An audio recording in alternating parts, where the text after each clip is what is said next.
Hello दोस्तों, welcome to my YouTube channel. आज हम बात करने वाले हैं गिरिलिंटस एल सिरप के बारे में। ये 100 ml की बॉटल होती है और इसका फार्मूला लीवोक्लोप्टेरासिटिन फिनडिजोएट होता है। ये किस पेशेंट को इस्तेमाल करना चाहिए?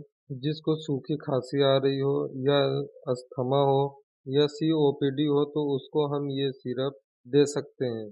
ये सिरप हम किसी भी एज में दे सकते हैं, चाहे वो बच्चा हो या अडल्ट हो। ये एक प्रिस्क्राइब्ड सिरप है, यानी बिना डॉक्टर के पर्चे के बगैर आपको नहीं मिलेगी।